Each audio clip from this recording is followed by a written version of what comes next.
Nigeria is polarized over APC's dominance ahead of 2027 politics. NNPP leadership deepens as party dissolves Kano executives, appoints caretakers. Lagos residents urge government to protect low-income earners amid new tax deductions. On the foreign scene, Gabon Finance Minister replaced amid rising debt concerns. Hello and welcome to News Hour on Trust TV. I am Maimuna Bagudu, and now we begin with politics. The Nigerian political scene is shifting fast as the All Progressive Congress tightens its grip through a continuous wave of defections by governors, lawmakers, and power brokers. This phenomenon is raising questions, on power, choice, and what 2027 may look like for Nigerians on Election Day. Aisha Abdul-Momunu reports. As more politicians cross over to the All Progressive Congress and the 2027 elections draw closer, concerns is spreading across the Nigerian political scene. On the streets, citizens speak plainly. Many fear the country is sliding into a one-party system. They warn that such dominance weakens choice and smells of dictatorship. Yeah, I think it's not good for our democracy. Okay? Now, it's going to affect opposition. In a democracy, when there's no vibrant opposition, it turns to a dictatorship. Okay? It turns to a dictatorship. So, and now APC, I believe APC is doing this so that they can have a free this during the election, so that they can easily win the election. But it's not good for our democracy. Honestly, 2027 general election that is coming up, all defections that are making is just to fool APC. To my own view, my own point of view, they are fooling APC. Why are they fooling APCs? Because I've never seen a country where one party rules a country. I've never seen it. But the defection shows clearly that Nigeria is in another condition, that the poor are tired of the riches. You understand? And the richest discover that the only solution to their survival is to join the majority, to the ruling party. They are just doing it for their own selfishness, because moving from one party to another, I don't think it can save the nation. Because we know if you really believe in yourself, you know that party cannot deliver you. It's your own self that, the work that you are doing for your own state or for your own consistency that will determine whether the people will go for you or not. Political analyst Salihu Mahmood says the motive behind these defections are not hard to read. Speaking on the phone, he notes that fear and personal survival drove many politicians, especially those eyeing another term. The defection is not clear to APC alone. If you can remember, the presidential flag bearer in the 2023 presidential election of Labour Party, in person of His Excellency Peter Obi, recently decamped from Labour Party to ADC. And we know that there are quite a number of governors that have defected from PDP to APC. You see, majorly in third world democratic experiment, you expect this, because sometimes some of these elected politicians, maybe senators, House of Rep members, state assembly members, governors, and all sorts of others, want where they will be secured. Mahmood adds that performance still matters. He says if the government showed real progress in education, healthcare, and security, citizens may back it at the polls. The chances are 50-50. If the mass votes is what is going to go by, southeast, northwest, north central, northeast, southwest, and all of others, we cannot say what can happen in 2027. But if power of incumbency is what we are going to go by, then we can now say governors that control their states majorly, and with most of them defecting to APC, so that can be like an added advantage to the APC. As the Nigerian political scene shifts into new alignments, citizens remain curious but hopeful that this moment could reset the country's democratic paths. Aisha Abdulmominu, Trust TV News, Abuja. We move to Plateau State now, where the governor, Caleb Mutfwang, has officially defected from the People's Democratic Party, PDP, to the All Progressive Congress, APC. The chairman of the APC in Plateau State, Rufus Baturi, presented the party's membership card to the governor on Friday in Jos. And speaking at the event, Governor Mutfwang said his decision to join the APC was taken in the best interest of Plateau State, stressing that the move would enhance development and unity. He assured residents that his administration would remain inclusive despite the change in political platform, calling on the people to remain united. The governor thanked the PDP for providing him with a platform throughout his political journey and pledged to deliver quality leadership under the APC. Mutfwang also expressed appreciation to President Bola Ahmed Tinubu for his support and commitment to Plateau State, pledging to back the president's re-election bid in 2027.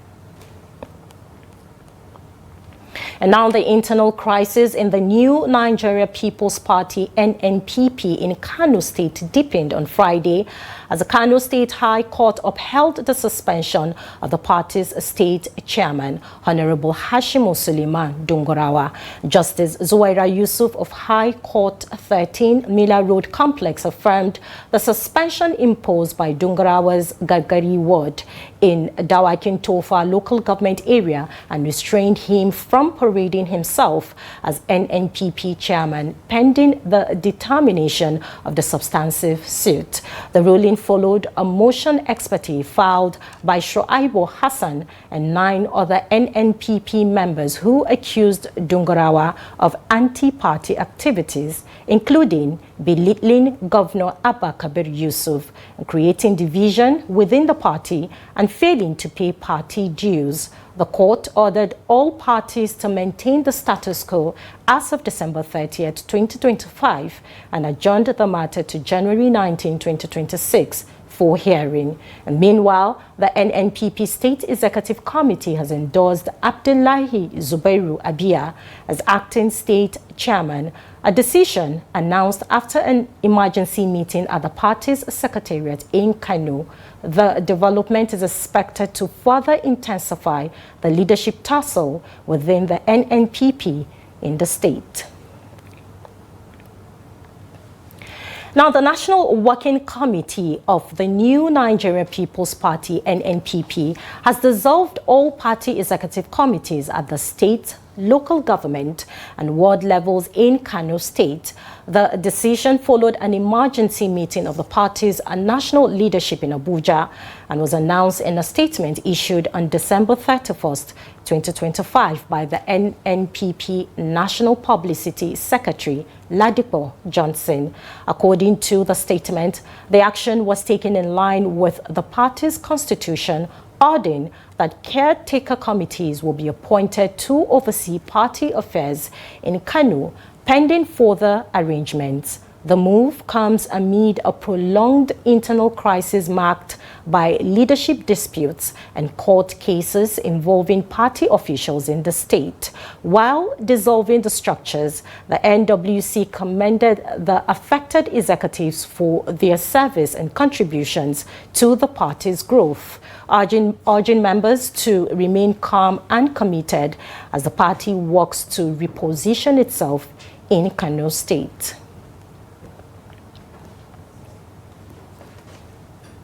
Now, former Labour Party presidential candidate Peter Obi has cautioned that Nigeria's current taxation policy risks worsening citizens' living conditions. In a statement on Friday, Obi said prosperity cannot be achieved by taxing poverty, stressing that taxation must be rooted in fairness, sincerity, and concern for the welfare of the people. Obi, also a former governor of Anambra State, warned that Nigerians are being asked to pay taxes without clarity of visible benefits. Describing recent developments as tax fraud saga, he urged the government to rethink the system to boost economic growth, create jobs, and restore trust between citizens and authorities. He added that leadership should be about service and not exploitation, and emphasize that lawful, transparent, and people-centered taxation is key to national unity and prosperity. Now, troops of the Joint Task Force have fueled an attempted bandits attack on several communities in Shanunu local government area of Kano State after a prolonged gun battle. The Nigerian Army said the clash, which began late Thursday night and lasted into the early hours of Friday, occurred in Yankwada, Babanduhu, and neighboring villages. The bandits reportedly stormed the area on motorcycles, firing sporadically, but were repelled by troops. Now, the Army spokesperson, Major Zubair Babatunde, said the attack was a revenge mission following the killing of several bandits during a previous encounter last week. He confirmed that the swift military response prevented casualties and damage to property. The chairman of the Shanunu and Bagwai Community Security Forum, Yaya Bagobiri, commended the military and called for additional arms and personnel to sustain peace in the area. The army says troops remain on high alert and has urged residents to continue providing timely intelligence to security agencies.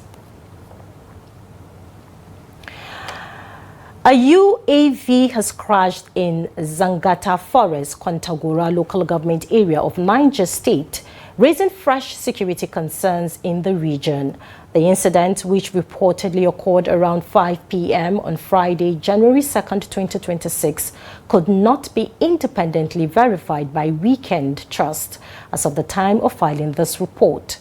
The cause of the crash also remains unknown, and sources told our correspondent that security operatives from the Nigerian Army and the Nigerian Police Force have been deployed to the scene to secure the area and commence preliminary investigations. Authorities are yet to issue an official statement clarifying the circumstances surrounding the crash, including the drone's origin, mission, or whether casualties or property damage were recorded. A journalist based in Kwantagora who confirmed the incident said Army and police personnel were already on ground but could not provide details on the extent of damage to the aircraft or any possible the UAV crash comes less than 48 hours after terrorists attacked Guru and Gebe communities in Agwara local government area, killing 2 farmers and burning down no fewer than 13 houses.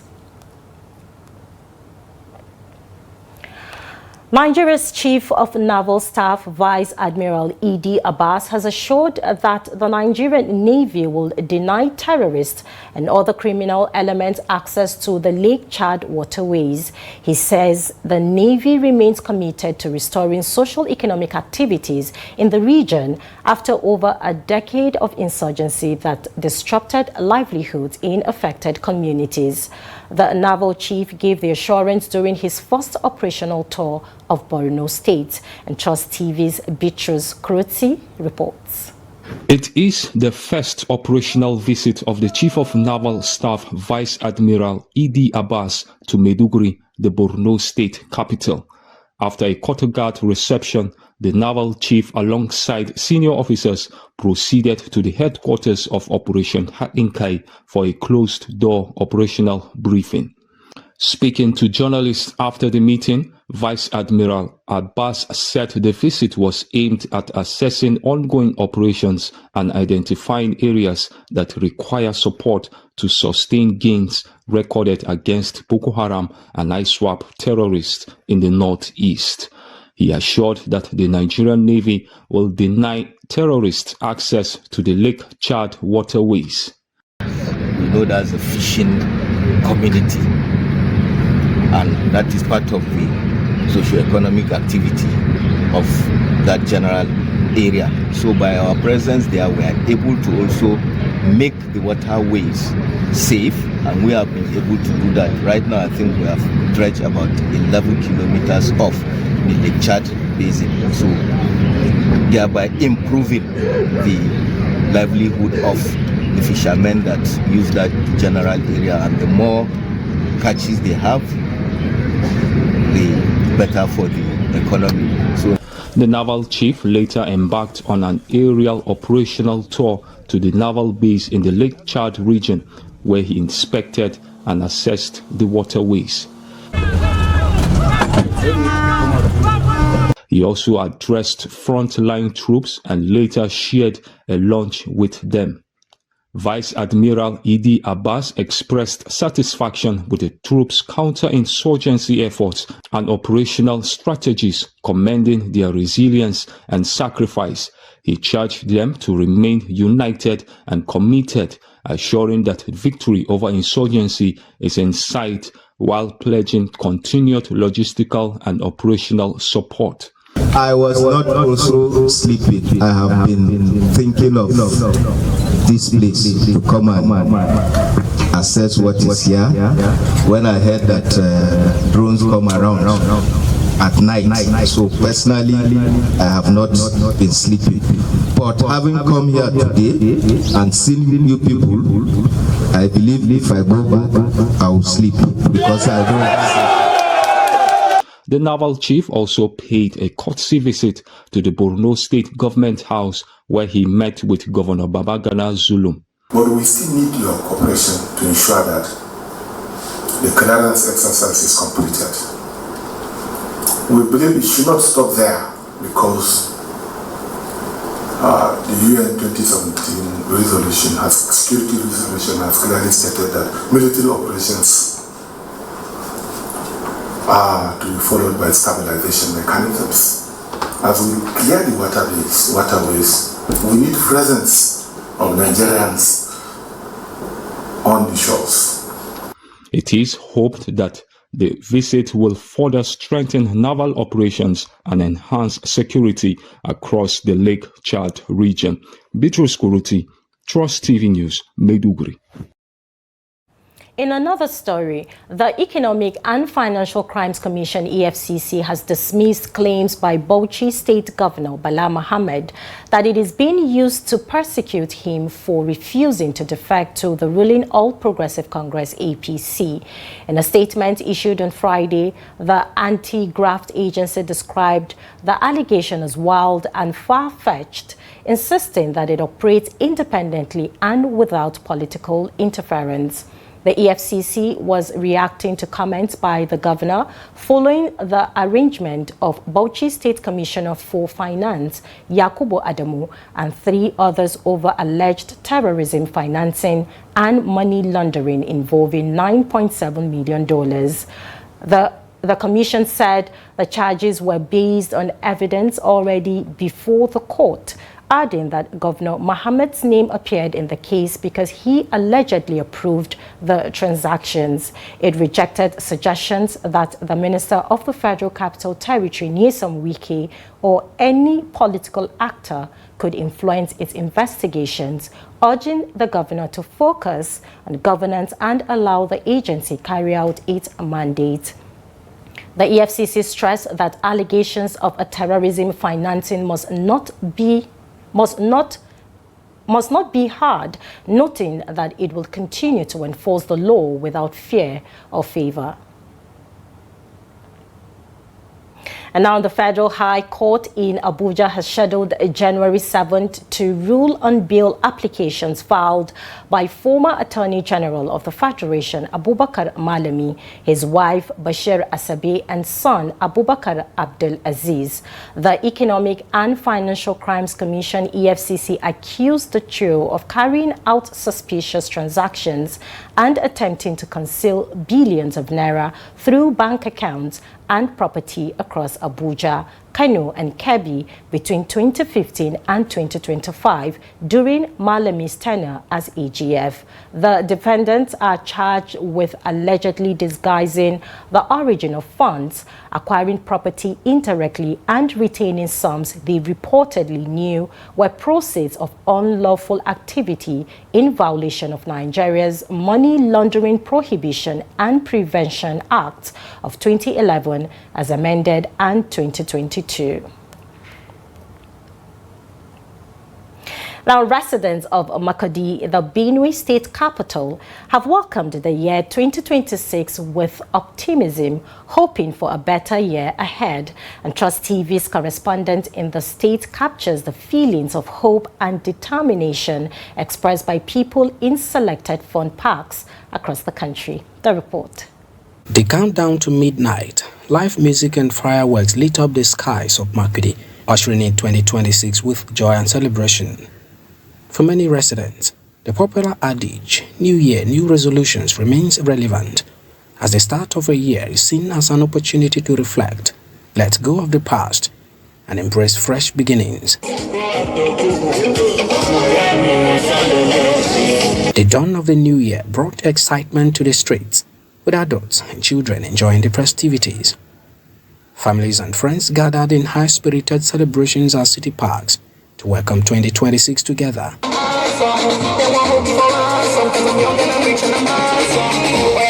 Some residents said, while 2025 brought its share of challenges and successes, they are hopeful the new year will bring greater opportunities. We are hoping that things will work better in this country.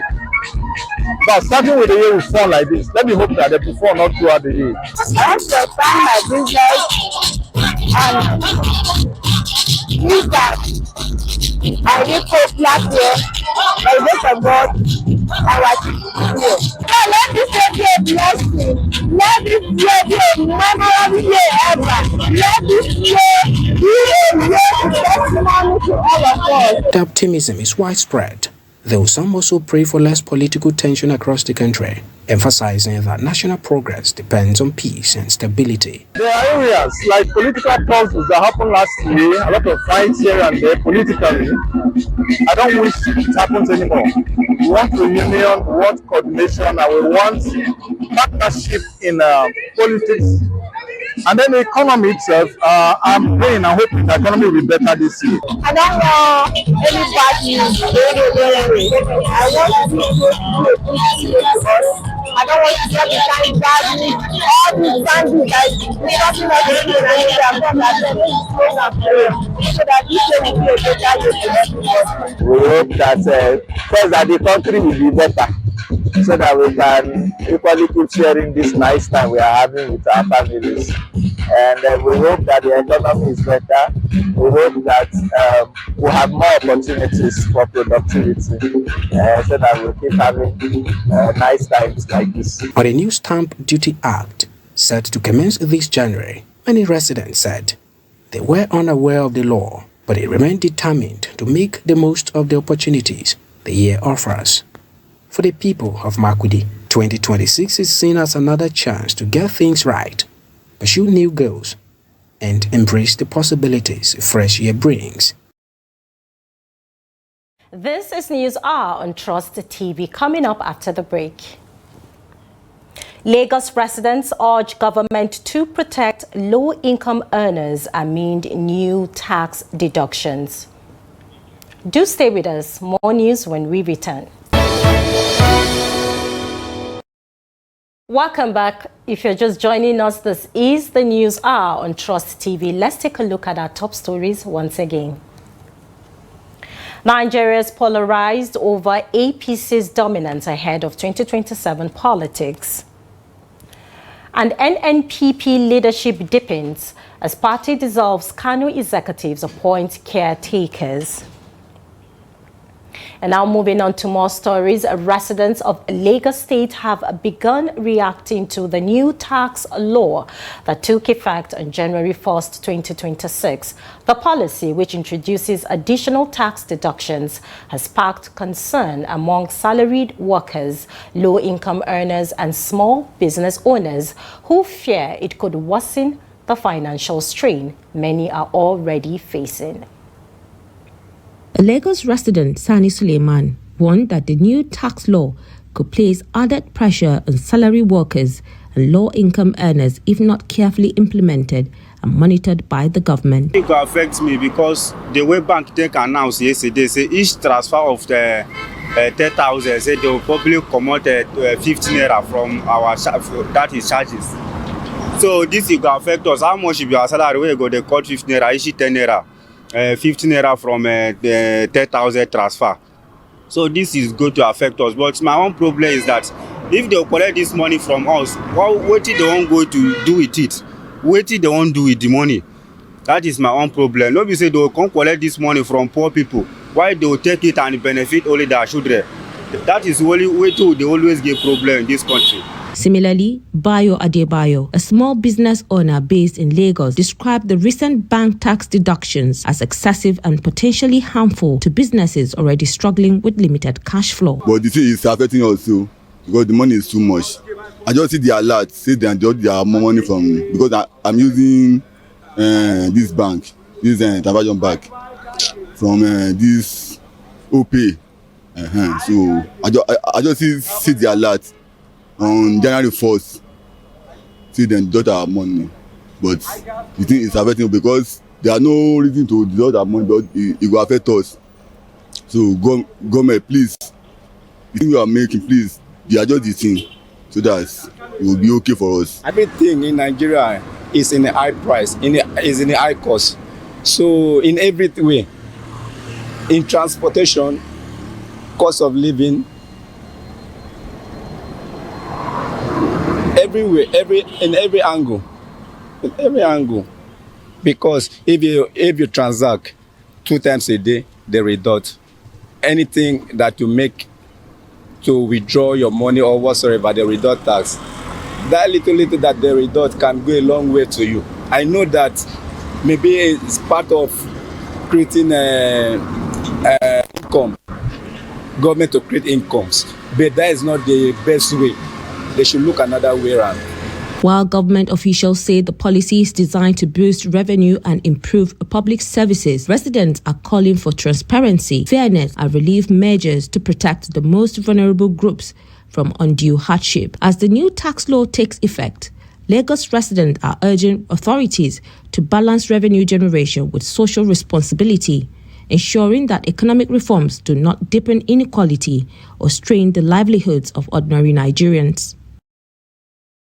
The Apapa Command of the Nigeria Customs Service, working with the National Drug Law Enforcement Agency, NDLEA, has intercepted 30.1 kilograms of cocaine aboard the Marshall Islands flagged vessel MV Aruna at Greenview Terminal, Apapa Port, Lagos. The seizure, made on Friday, January 2nd, the first working day of the year, demonstrates the sophisticated method used by smugglers attempting to exploit the nation's busiest seaport. Controller Emmanuel Oshoba, Customs Area Controller for Apapa, praised the vigilance of officers from both agencies, describing the bust as a bold statement for 2026 and reaffirming the command's zero tolerance policy on illicit trade. The NDLEA has taken custody of the cocaine for investigation and possible prosecution.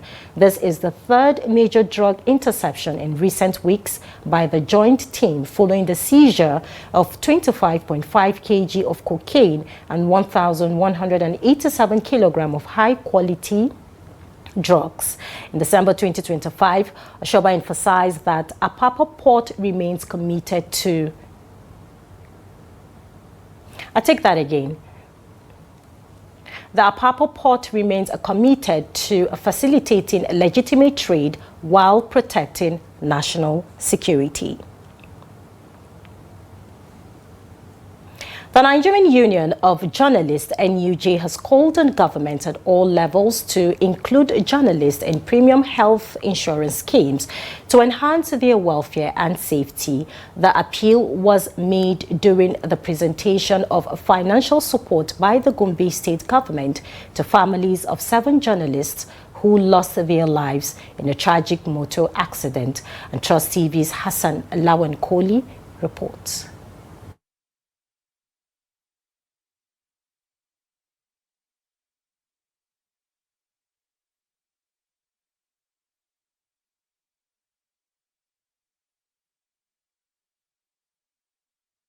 While witnessing the donation of the sum of 2 million naira each, amounting to 14 million naira for the bereaved families, the Nigeria Union of Journalists commended the Gombe State government for the compassionate gesture.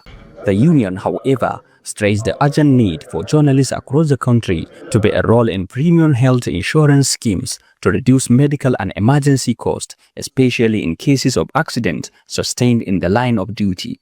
But we believe we need to come up with a strategy that is going to go a long way in reducing the way we lose our members. One of the strategies is for us to prioritize issues of health insurance and life insurance for practicing journalists. I want to sincerely appeal to His Excellency. I can recall vividly in the past we have life insurance for practicing journalists, and Gombe happens to be the first council in Nigeria to implement. By this year, likely around March, we are coming off with new insurance premium for all practicing journalists in Nigeria. Presenting the donation, the secretaries to the state government, Professor Ibrahim Abubakar Jodi, said the state government was deeply saddened by the tragic loss, describing it as a painful blow not only to the families but to Gombe State as a whole. He prayed for the peaceful repose of the souls of the deceased and asked God to grant their families the strength to bear the irreparable loss. His Excellency has directed that I should arrange for a token for you to, of course, in official crime we call it burial expenses. Whether it will be enough or not, but then that is his kind gesture. He wish he can give more. He directed that we should look for individual's account, but our concern now is we are giving the debt. If we are giving the debt, if we now collect the account numbers of the debt, it will not. By the time it comes back, then the burial ceremony would have been over. In his remarks, the General Manager of Nigerian Television Authority NTA Gombe expressed appreciation to the state government for the timely intervention, describing the donation as a demonstration of empathy and solidarity with the journalism community. I'm so happy with the way he responded, because I was confused. I didn't even know who to call. But immediately I told him, he asked me the location. Before I know it, the road safety people were there, the police people were there, and the injured were immediately rushed to the hospital.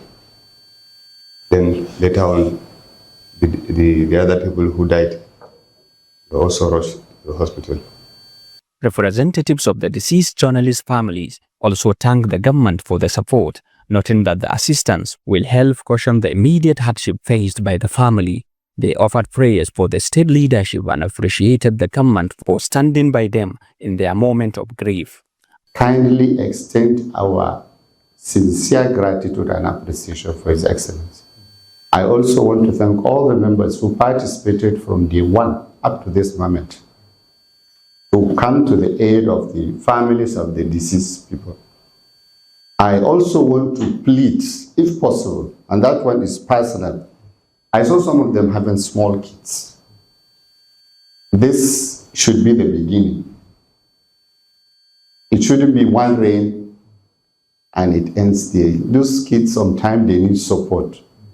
I would have loved a situation whereby from time to time, the government will remember the children, either by sponsoring their education or assisting them directly or indirectly. As the journalism community continues to mourn its fallen colleagues, the donation by the Gombe State government is being seen as a meaningful step toward easing the burden of the families and renewing calls for improved welfare and safety measures for journalists nationwide. Hassan Lawan Koli, Trust TV News, Gombe. We move to Ogun State now, where the State Police Command has arranged Adeni Mobolaji Kayode, 46-year-old driver of the Lexus SUV involved in the crash that killed 2 members of Anthony Joshua's entourage. Kayode appeared before a Shagamu Magistrate Court on Thursday, January 2nd, 2026, and was charged in connection with the December 29, 2025 accident. The case was adjourned to January 20th for further proceedings. The crash occurred near Shagamu on the Lagos-Ibadan Expressway when the SUV conveying Joshua and his team collided with a stationary truck. Joshua sustained minor injuries and has since been discharged from the hospital. DSP Olusheyi B. Babasheyi, Ogun State Police spokesperson, said the driver was detained as investigations continued in the circumstances surrounding the incident, which drew widespread public attention given Joshua's international profile. A midnight fire outbreak has claimed the lives of 6 siblings in Mangu local government area of Plateau State. The incident occurred around 2 a.m. near the old Mangu market while the family was asleep. The victims, children of Malam Sanusi Mifache, were aged between 4 months and 12 years. An uncle of the victim, Umar Babangida Aliyu, said the children's mother sustained serious injuries and is currently receiving treatment at Allah Nakowa Hospital in Mangu. Aliyu explained that the mother and her 9 children had stayed up watching television until about 11 p.m. before some of them went to sleep, moments before the fire broke out. Governor Caleb Mofwang and the chairman of Mangu local government have visited the bereaved family, urging them to take solace and pledging support to rebuild the destroyed house. The tragedy has plunged the community into mourning, with sympathizers trooping to the family to offer their condolences. The stakeholders have called on Nigerians to embrace peace and unity, rising above ethnic and religious differences. Stakeholders have urged Nigerians to prioritize peace and remain united, setting aside ethnic and religious divisions. The call came during the Kanem Borno Empire Cultural Summit, which drew the participants from over 10 countries to celebrate the rich cultural heritage of the region and promote peace and regional stability. Trust TV's Beatrice Kuruti reports. The festival began with a grand procession led by the Shehu of Borno, marking the official opening of the Kanem Borno Cultural Summit. The celebration attracted visitors from countries including Saudi Arabia, Central African Republic, Niger, Cameroon, and Chad, among others. Participants enjoyed a vibrant display of traditional dances, music, and cultural heritage.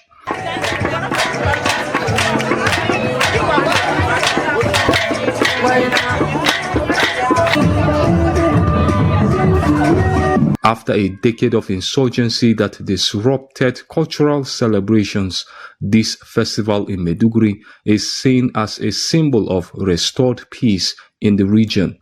Community leaders emphasized that hosting the event in Borno highlights reconciliation and called on Nigerians to put aside ethnic and religious differences. If we unite the population around the borders, we will maintain peace within the countries. We are very grateful to Almighty Allah, and inshallah we shall do everything possible to sustain the current peace that has been achieved. This wouldn't have been possible in the last couple of years, of course, due to the Boko Haram insurgency. This particular arena was at a point under the Boko Haram insurgency. You know, Kanuri are separating. Some stop from Chad, some stop from Niger, some stop from Mali, and others. So, after that separation, you know they are not together after separation. But now, why won't we not invite the others to come and be together, to be in one culture? the forgotten cultures will be raised up. The Kanem Borno Cultural Festival not only celebrates the rich traditions of the empire, but also sends a strong message of unity and resilience, reminding Nigerians that peace, mutual respect, and collaboration across ethnic and religious lines are key to the country's stability and progress. Bitrus Kuruti, Trust TV News, Maiduguri. Still watching News R on Trust TV. The news continues after the break. Stay with us. Welcome back. We move to business now. The Central Bank of Nigeria, CBN, has projected that Nigerians' inflation rate will ease to an average of 12.94% in 2026, driven by lower food and fuel prices. The projection was contained in the APES Bank's 2026 macroeconomic outlook released on Wednesday, which also forecasts economic growth of 4.49% in the year. According to the CBN, the expected growth will be supported by ongoing structural reforms and a gradual easing of monetary policy. The bank said headline inflation is likely to decline on the back of falling food prices and reduced cost of premium motor spirit following recent fuel price cuts across the country.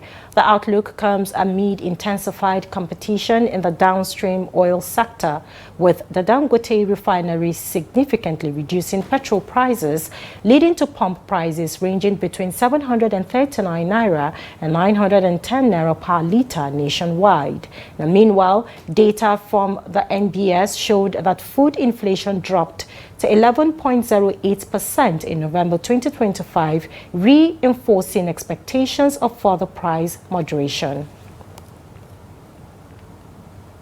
Now, away from Nigeria, Gabon's President Brice Oligui Nguema has replaced Finance Minister Henry Claude Oyema as the country struggles with a liquidity crunch and rising debt arrears. Oyema, a banker and businessman, was appointed in May following Nguema's first presidential election since the 2023 coup. A presidential decree announced that technical advisor Thierry Minko will now serve as Minister of Economy, Finance, Debt and Shareholdings, tasked with addressing the high cost of living, while Mark Abehe takes charge of the budget. The move comes as Fitch Rating downgraded Gabon's long-term foreign currency issuer rating, citing a widening fiscal deficit and reduced appetite for its debt. Now, government debt is expected to rise from 72.9% of GDP in 2024 to 86.7% by 2027. The presidency also said it plans to introduce a new housing tax in 2026 to fund public services, including road maintenance, city cleanliness, and improved lighting. For sports update, let's join Adeni Ajishafe.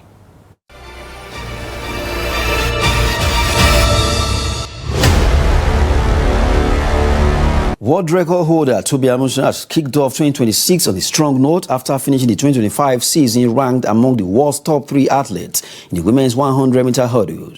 The Nigerian hurdling star concluded 2025 as the third best athlete in hurdles in the world athletics ranking, underlining her continued dominance on the global stage. Amusan amassed 1,430 points behind Switzerland's Ditaji Kabunji and American Grace Stark. Tobi's silver medal win in 100-meter hurdles at Tokyo 2025 World Athletics Championship for the status as one of the sport's elite performers. 2 other Nigerian athletes, Ezekiel Natanen and Chukwuebuka Enekwechi, also finished 2025 season ranked among the world's top 100 athletes. Their performances in hurdles and shot put events ensure Nigeria maintains strong presence in global athletics rankings. Amusan is the only Nigerian woman ranked in the top 5 in hurdle and also holds the 28th position in the overall women's rankings for 2025. 2025. And still in sport, Confederation of African Football has announced Nigeria's men's senior national team coach Eric Chell, who guided Super Eagles to a perfect record in Group C at AFCON 2025, has been voted as Group Stage Best 11 coach. The Best 11 is arranged with Mohamed El Shanawi of Egypt as goalkeeper, rewarded for his calm authority and vital saves. In defense, Noza Mazrao and Abdi occupy the fullback roles, providing energy and control of the flanks, while Edmond Tabzoba and Agzu Trazembe form a solid central pairing. Midfield are anchored by Carlos Baleba, Ademola Lookman, and Morocco's Brahim Diaz, offering creativity and control. Lookman's work rate, discipline, and ability to link play has seen him with 2 goals and 2 assists. The attacking line features Sadio Mane on the left, Riyad Mahrez on the right, and Amad Diallo leading the line after an impressive group stage showing. With the knockout rounds looming, Eric Chell focus remain firm on Nigerians' campaign for a 4th AFCON title after previous successes in 1980, 1994 and 2013. That's Sport News. I'm Adeni Aji-Shafe. Wraps up News Hour on Trust TV. Follow us on all of our social media platforms and subscribe to our YouTube channel for more news. I am Maimuna Bagudu. Have a great weekend and Happy New Year.